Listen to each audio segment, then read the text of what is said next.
ನಮಸ್ಕಾರ. ಹವ್ಯಕ ಪಾಕಶಾಲೆಗೆ ಸ್ವಾಗತ. ಇವತ್ತಿನ ರೆಸಿಪಿಯಲ್ಲಿ ಹಾಗಲಕಾಯಿನ ಉಪಯೋಗಿಸಿಕೊಂಡು ಪಲ್ಯವನ್ನು ಹೇಗೆ ಮಾಡೋದು ಅಂತ ನೋಡೋಣ. ರುಚಿಯಾದಂತಹ ಈ ಪಲ್ಯವನ್ನು ಊಟದ ಜೊತೆಗಾದರೂ ಆಗಿರಬಹುದು, ರೊಟ್ಟಿನೋ ಚಪಾತಿನೋ ಎಲ್ಲದರ ಜೊತೆಗೆ ಸಖತ್ತಾದಂತಹ ಕಾಂಬಿನೇಷನ್ ಆಗಿದೆ ಇದು. ಒಂದು ವಾರ ಕೂಡ ಇಟ್ಟುಕೊಂಡು ಇದನ್ನು ತಿನ್ಬೋದು. ಬನ್ನಿ ಹಾಗಾದರೆ ಇವತ್ತಿನ ವಿಡಿಯೋವನ್ನು ಸ್ಟಾರ್ಟ್ ಮಾಡೋಣ. ಹಾಗಲಕಾಯಿಂದ ಪಲ್ಯವನ್ನು ಹೇಗೆ ಮಾಡೋದು ಅಂತ ನೋಡೋಣ. ಇದಕ್ಕಾಗಿ ನಾನು ಒಂದು 7ರಿಂದ 8 ಆಗುವಷ್ಟು ಹಾಗಲಕಾಯಿನ ತಗೊಂಡಿದ್ದೀನಿ. ಇದನ್ನು ಈಗ ಕಟ್ ಮಾಡೋ ವಿಧಾನವನ್ನು ನೋಡ್ಕೊಳ್ಳೋಣ. ಎರಡು ಬದಿನೂ ಕಟ್ ಮಾಡಿ ಆದ ನಂತರ ಈ ಥರ ರೌಂಡ್ಗೆ ಹೆಚ್ಚಿಕೊಳ್ಬೇಕು. ವೃತ್ತಾಕಾರವಾಗಿ ಹೆಚ್ಚಿ ಆದ ನಂತರ ಇದರಲ್ಲಿ ಬೀಜಗಳೆಲ್ಲ ಇದ್ದರೆ ತೆಗೆದು ಸಪ್ರೇಟಾಗಿ ಒಂದು ತಟ್ಟೆಯಲ್ಲಿ ಹಾಕಿಡ್ತಾ ಇದ್ದೀನಿ. ಮಧ್ಯಭಾಗದಲ್ಲಿ ಬೀಜ ಗಟ್ಟಿಯಾಗಿರುತ್ತಲ್ಲ ಅದನ್ನೆಲ್ಲ ತೆಕ್ಕೊಳ್ಬೇಕು. ಒಂದು ವೇಳೆ ನಿಮಗೆ ಅದರಲ್ಲಿ ಬೀಜ ಏನೂ ಇಲ್ಲ ಅಂತಂದರೆ ಹಾಗೆಯೇ ಕಟ್ ಮಾಡಿ ಇಟ್ಕೊಳ್ಬೋದು. ಈಗ ನೋಡಿ, ಕಟ್ ಮಾಡಿ ಆದಂತಹ ಪೀಸ್ಗಳನ್ನು ಒಂದು ಮಿಕ್ಸಿಂಗ್ ಬೌಲಿಗೆ ಹಾಕಿ ಆದ ನಂತರ ಅದಕ್ಕೆ 1ರಿಂದ 2 ಸ್ಪೂನ್ ಆಗುವಷ್ಟು ಹುಡಿ ಉಪ್ಪನ್ನು ಹಾಕಿ ಚೆನ್ನಾಗಿ ಮಿಕ್ಸ್ ಮಾಡಿಕೊಳ್ಬೇಕು. ಮಿಕ್ಸ್ ಮಾಡಿ ಆದ ನಂತರ ಒಂದು ತಟ್ಟೆಯನ್ನು ಮುಚ್ಚಿ ಇದನ್ನು ಸೈಡಲ್ಲಿ ಎತ್ತಿಡೋಣ. ಒಂದು ಅರ್ಧ ಗಂಟೆ ನಾವು ಹೀಗೆ ಬಿಟ್ಟರೆ ಅದರ ಒಳಗಿಂದ ನೀರೆಲ್ಲ ಎತ್ಕೊಂಡು ಬರುತ್ತೆ. ಈಗ ನೋಡ್ಬೋದು, ಅರ್ಧ ಗಂಟೆ ಬಳಿಕ ನಾನೀಗ ತೋರಿಸ್ತಾ ಇದ್ದೀನಿ. ಈಗ ಹಾಗಲಕಾಯಲ್ಲಿ ನೀರು ಬಿಟ್ಕೊಳ್ಳುತ್ತೆ. ಇದರ ಕಹಿ ಅಂಶವನ್ನೆಲ್ಲ ನಾವೀಗ ಹಿಂಡಿ ತೆಕ್ಕೊಳ್ಬೇಕಾಗತ್ತೆ. ಹಾಗಲಕಾಯಿಯ ಹೋಳುಗಳನ್ನು ಈ ಥರ ಮಾಡೋದ್ರಿಂದ ಉಪ್ಪು ನಾವು ಹಾಕಿದಾಗ ನೀರೆಲ್ಲ ಬಿಟ್ಕೊಳ್ಳುತ್ತಲ್ಲ, ಅದರಲ್ಲಿ ಕಹಿ ಅಂಶ ಎಲ್ಲ ಹೊರಟೋಗುತ್ತೆ. ಈಗ ನೋಡಿ, ಪ್ರತಿಯೊಂದು ಹೋಳುಗಳನ್ನು ಅದೇ ರೀತಿಯಾಗಿ ಮಾಡಿ ತಟ್ಟೆಯಲ್ಲಿ ಹಾಕಿ ಸಪ್ರೇಟಾಗಿ ಎತ್ತಿಡ್ತಾ ಇದ್ದೀನಿ. ಈ ಥರ ವಿಧಾನದಿಂದ ನಾವು ಕಹಿ ಅಂಶವನ್ನು ಹಾಗಲಕಾಯಿಂದ ಸುಲಭವಾಗಿ ತೆಗಿಬೋದು. ಈ ಥರ ವಿಧಾನದಿಂದ ಮಾಡುವಾಗ ಸ್ವಲ್ಪ ಬಲವಾಗಿ ಹಾಕಿ ನಾವು ಪ್ರೆಸ್ ಮಾಡಿ ನೀರೆಲ್ಲ ಹಿಂಡಿ ತೆಗೆದಾಗ ಹಾಗಲಕಾಯಿ ಕೂಡ ಡ್ರೈ ಆಗಿ ಸಿಗುತ್ತೆ ನಮಗೆ. ಈಗ ಒಂದು ಸ್ಟವ್ ಮೇಲೆ ಬಾಣಲಿಯನ್ನು ಇಟ್ಕೊಂಡು ಅದಕ್ಕೆ 2 ಟೇಬಲ್ ಚಮಚ ಆಗುವಷ್ಟು ಎಣ್ಣೆಯನ್ನು ಹಾಕ್ಕೊಳ್ತಾ ಇದ್ದೀನಿ. ಕೊಬ್ಬರಿ ಎಣ್ಣೆಯನ್ನು ಇಲ್ಲಿ ಬಳಸ್ತಾ ಇದ್ದೀನಿ. ಈಗ ಅದಕ್ಕೆ ನಾವು ಹಿಂಡಿ ಡ್ರೈ ಮಾಡಿ ಇಟ್ಟಂತಹ ಹಾಗಲಕಾಯಿ ಹೋಳುಗಳನ್ನು ಹಾಕಿ ಚೆನ್ನಾಗಿ ಫ್ರೈ ಮಾಡ್ಕೊಳ್ಬೇಕು. ಇದನ್ನು ಶುರುವಿನಲ್ಲಿ ಒಂದು ಮೀಡಿಯಮ್ ಊರಿನಲ್ಲಿ ಇಟ್ಕೊಂಡು ಫ್ರೈ ಮಾಡ್ಕೊಳ್ಬೇಕು. ಆಮೇಲೆ ಲೋ ಫ್ಲೇಮಲ್ಲಿ ಇಟ್ಕೊಂಡು ಫ್ರೈ ಮಾಡಿದ್ರೆ ತುಂಬ ಚೆನ್ನಾಗಿ ಬೇಯುತ್ತೆ. ಈಗ 2ರಿಂದ 3 ನಿಮಿಷಗಳ ಕಾಲ ಮೀಡಿಯಮ್ ಊರಿನಲ್ಲಿ ಫ್ರೈ ಮಾಡಿ ಆದ ನಂತರ ಲೋ ಫ್ಲೇಮಿಗೆ ಮಾಡ್ಕೊಂಡಿದ್ದೀನಿ. ಇನ್ನು ಇದನ್ನು ಸ್ವಲ್ಪ ಕೈ ಆಡಿಸೋದು ಕೂಡ ಕಡಿಮೆ ಮಾಡ್ಕೊಳ್ಬೋದು. ಹಾಗೆಯೇ ಇಟ್ಟರೆ ಇದು ಬೇಯುತ್ತೆ. ಇದು ಬೇಯುವಷ್ಟು ಹೊತ್ತಲ್ಲಿ ನಾವೀಗ ಹುಣಸೆ ಹಣ್ಣನ್ನು ಇದಕ್ಕೆ ಹಾಕ್ಕೊಳ್ತಾ ಇದ್ದೀನಿ. ಒಂದು ಸಣ್ಣ ನಿಂಬೆ ಹಣ್ಣು ಗಾತ್ರದ ಹುಣಸೆ ಹಣ್ಣಿಗೆ ನೀರನ್ನು ಹಾಕಿ ಇದನ್ನು ಸ್ವಲ್ಪ ನೆನೆಯೋದಕ್ಕೆ ಬಿಡಬೇಕು. 5 ನಿಮಿಷ ಹಾಗೆಯೇ ನೆನೆಯಲಿ ಅದು. ಈಗ ನಾವು ಇದಕ್ಕೆ ಬೇಕಿರುವಂತಹ ಮಸಾಲೆಗಳನ್ನೆಲ್ಲ ಹುರ್ಕೊಳ್ಬೇಕಾಗುತ್ತೆ. ಅದಕ್ಕಾಗಿ ನಾನೀಗ ಒಂದು 5ರಿಂದ 6 ಬ್ಯಾಡಗಿ ಮೆಣಸಿನಕಾಯಿಯನ್ನು ಡ್ರೈ ರೋಸ್ಟು ಮಾಡ್ಕೊಳ್ತಾ ಇದ್ದೀನಿ. ಎಲ್ಲ ಪದಾರ್ಥಗಳನ್ನು ನಾವು ಎಣ್ಣೆ ಹಾಕದೇ ಹುರ್ಕೊಳ್ಬೇಕಾಗತ್ತೆ. ಸ್ವಲ್ಪ ಘಮ ಬಂತು ಅನ್ನುವಾಗ ಅದನ್ನು ತೆಗೆದು ಒಂದು ತಟ್ಟೆಗೆ ಹಾಕ್ಕೊಳ್ಳೋಣ.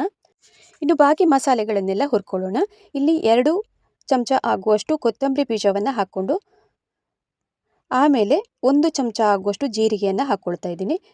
1/4 ಚಮಚ ಆಗುವಷ್ಟು ಕಾಳು ಮೆಣಸನ್ನು ಹಾಕಿ ಚೆನ್ನಾಗಿ ಇದನ್ನು ಹುರ್ಕೊಳ್ಳೋಣ. ಈ 3 ಪದಾರ್ಥಗಳನ್ನು ನಾವು ಸಾಂಬಾರ ಪದಾರ್ಥಗಳು ಬ್ರೌನ್ ಕಲರಿಗೆ ಟರ್ನ್ ಆದಾಗ ಅದನ್ನು ತೆಗೆದು ಅದೇ ತಟ್ಟೆಗೆ ಹಾಕ್ತಾ ಇದ್ದೀನಿ. ಈಗ ಇದಕ್ಕೆ ಸ್ವಲ್ಪ ಕರಿಬೇವು ಸೊಪ್ಪನ್ನು ಕೂಡ ಹಾಕ್ಕೊಂಡು ಫ್ರೈ ಮಾಡ್ಕೊಳ್ಬೇಕು. ಕ್ರಿಸ್ಪಿ ಆಗೋ ತನಕ ಹುರಿದಾದ ನಂತರ ಅದನ್ನು ಕೂಡ ಅದೇ ತಟ್ಟೆಗೆ ಹಾಕ್ತಾ ಇದ್ದೀನಿ. ಇನ್ನೀಗ ಲಾಸ್ಟಲ್ಲಿ ನಾನು ಹಾಕುವಂಥದ್ದು ಕೊಬ್ಬರಿಯನ್ನು ತಗೊಂಡಿದ್ದೀನಿ. ಸ್ವಲ್ಪ 1/4 ಭಾಗ ಹಾಕಿದರೆ ಸಾಕು ಇಡೀ ಕೊಬ್ಬರಿಯಲ್ಲಿ. ಇದನ್ನು ಈಗ ಘಮ ಬರೋ ತನಕ ಹುರಿದಾದ ನಂತರ ಅದೇ ತಟ್ಟೆಗೆ ಹಾಕ್ಕೊಳ್ಬೇಕು. ಈ ಕೊಬ್ಬರಿಯನ್ನು ಹಾಕೋದ್ರಿಂದ ಹಾಗಲಕಾಯಿಯ ಪಲ್ಯ ಟೇಸ್ಟ್ ಇನ್ನೂ ಜಾಸ್ತಿ ಆಗುತ್ತೆ. ಈಗ ಎಲ್ಲವನ್ನು ಹುರಿದಾದ ನಂತರ ಇದನ್ನು ತಣ್ಣಗಾಗೋದಕ್ಕೆ ಬಿಡೋಣ. ಕಂಪ್ಲೀಟಾಗಿ ಕೂಲ್ ಆದ ನಂತರ ನಾನೀಗ ತೋರಿಸ್ತಾ ಇದ್ದೀನಿ. ಇನ್ನಿದನ್ನು ಮಿಕ್ಸಿ ಜಾರಲ್ಲಿ ಹಾಕಿ ಫೈನಾಗಿ ಪುಡಿ ಮಾಡ್ಕೊಳ್ಬೇಕಾಗುತ್ತೆ. ಇನ್ನಿದಕ್ಕೆ ಬಾಕಿ ಮಸಾಲೆಗಳನ್ನೆಲ್ಲ ನಾವು ಹಾಕೋದು ಬೇಡ. ಈಗ ಮೆಂತ್ಯ ನಾವು ಹಾಕೋದ್ರಿಂದ ಕಹಿ ಬಂದುಬಿಡುತ್ತೆ ಅದು ಕೂಡ. ಮತ್ತು ಇಂಗು ಸ್ವಲ್ಪ ಬೇಕಿದ್ರೆ ಹಾಕ್ಕೊಳ್ಬೋದು. ಅದಕ್ಕಿಂತ ಬದಲಾಗಿ ನಾನಿಲ್ಲಿ ಕಾಳು ಮೆಣಸನ್ನು ಹಾಕ್ಕೊಂಡಿದ್ದೀನಿ. ಈ ಮಧ್ಯದಲ್ಲಿ ಹಾಗಲಕಾಯಿ ಹೋಳುಗಳನ್ನು ಕೂಡ ನೋಡ್ತಾ ಇರಬೇಕು. ಅದು ಕೂಡ ಲೋ ಫ್ಲೇಮಲ್ಲಿ ಇದೆ. ಸ್ವಲ್ಪ ಕೈ ಆಡಿಸ್ತಾನೆ ಇರಬೇಕಾಗತ್ತೆ. ಈಗ ನೋಡಿ, ಮಿಕ್ಸಿ ಜಾರಿಗೆಲ್ಲ ಹಾಕಿ ಪುಡಿ ಮಾಡಿಕೊಂಡು ತಂದಿದ್ದೀನಿ. ಇಷ್ಟ ಆದರೆ ಸಾಕು. ಇದನ್ನು ಇನ್ನೀಗ ಸೈಡಲ್ಲಿ ಇಡೋಣ. ಇನ್ನು ಸ್ಟವ್ ಮೇಲೆ ಇಟ್ಟಂತಹ ಹಾಗಲಕಾಯಿ ಹೋಳುಗಳು ಕೂಡ 3/4 ಅಂಶ ಬೆಂದಾಗಿದೆ ನೋಡಿ. ಇನ್ನಿದಕ್ಕೆ ಉಪ್ಪು ಮತ್ತು ಬೆಲ್ಲ, ಹುಣಸೆ ಹಣ್ಣಿನ ರಸ ಇವನ್ನೆಲ್ಲವನ್ನು ಹಾಕ್ಕೊಂಡು ಬರಬೇಕೀಗ. ಮೊದಲಿಗೆ ನಾನಿಲ್ಲಿ ಹುಣಸೆ ಹಣ್ಣಿನ ರಸವನ್ನು ಹಾಕ್ಕೊಳ್ತಾ ಇದ್ದೀನಿ. ಚೆನ್ನಾಗಿ ಕೈಯಲ್ಲಿ ಹಿಚುಕಿ ಅದರ ರಸವನ್ನು ಮಾತ್ರ ಹಾಕಿದರೆ ಸಾಕಾಗುತ್ತೆ. ಆಮೇಲೆ ಇದಕ್ಕೆ ರುಚಿಗೆ ತಕ್ಕಷ್ಟು ಉಪ್ಪನ್ನು ಕೂಡ ಹಾಕ್ಕೊಳ್ತಾ ಇದ್ದೀನಿ. ಇಲ್ಲಿ ಹುಡಿ ಉಪ್ಪನ್ನು ಉಪಯೋಗಿಸಿದರೆ ಒಳ್ಳೆಯದು. ಈಗ ಬೆಲ್ಲವನ್ನು ಹಾಕ್ಕೊಳ್ಬೇಕು. ನಿಮಗೆ ರುಚಿಗೆ ಅನುಸಾರವಾಗಿ ಹಾಕ್ಕೊಳ್ಬೋದು ಇವೆಲ್ಲವನ್ನು. ಬೆಲ್ಲ ಇಷ್ಟಪಡದೇ ಇರೋರು ಹಾಕದಿದ್ರೂ ಆಗುತ್ತೆ. ಈಗ ಬೆಲ್ಲ, ಹುಣಸೆ ಹಣ್ಣಿನ ರಸ, ಉಪ್ಪು ಎಲ್ಲವನ್ನು ಹಾಕಿ ಚೆನ್ನಾಗಿ ಒಮ್ಮೆ ಮಿಕ್ಸ್ ಮಾಡ್ಕೊಳ್ಳೋಣ. ಹಾಕಿದಂತಹ ಉಪ್ಪು, ಬೆಲ್ಲ ಎಲ್ಲ ಸರಿಯಾಗಿ ಮಿಕ್ಸ್ ಆಯಿತು ಅಂದಾಗ ನಾವು ಹುರಿದು ಪುಡಿ ಮಾಡಿ ಇಟ್ಟಂತಹ ಮಸಾಲೆಯನ್ನು ಕೂಡ ಹಾಕ್ಕೊಳ್ಬೇಕು ಅದಕ್ಕೆ. ಈಗ ಮಸಾಲೆಯನ್ನೆಲ್ಲ ಹಾಕಿ ಆದ ನಂತರ ಚೆನ್ನಾಗೊಮ್ಮೆ ಮಗುಚೋಣ.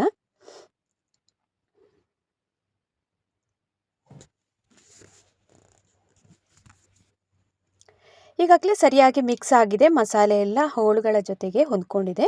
ಇನ್ನು ಇದನ್ನು ತೆಗೆದು ಒಂದು ಸೈಡಲ್ಲಿ ಇಡೋಣ.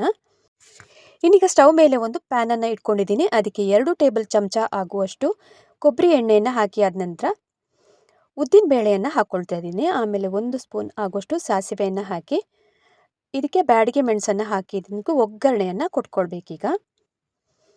ಇದನ್ನು ಚೆನ್ನಾಗಿ ಬಾಡಿಸ್ಕೊಳ್ಳೋಣ.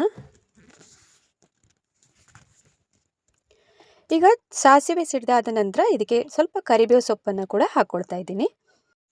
ಈಗ ಒಗ್ಗರಣೆಗೆ ಹಾಕಿದ ಕರಿಬೇವು ಸೊಪ್ಪು ಕೂಡ ಸರಿಯಾಗಿ ಫ್ರೈ ಆಯಿತು ಅಂದಾಗ ನಾವು ಮಾಡಿ ಇಟ್ಟಂತಹ ಪಲ್ಯವನ್ನು ಕೂಡ ಇದಕ್ಕೆ ಒಗ್ಗರಣೆಗೆ ಹಾಕ್ಕೊಂಡು ಸರಿಯಾಗಿ ಮಗುಚಬೇಕು. ಇದನ್ನು ಈ ಥರ ಹಾಗಲಕಾಯಿ ಪಲ್ಯವನ್ನು ಹೀಗೆ ಫ್ರೈ ಮಾಡಿದರೆ ಎಣ್ಣೆಯಲ್ಲೇ ತುಂಬ ರುಚಿಯಾಗಿ ಬರುತ್ತೆ.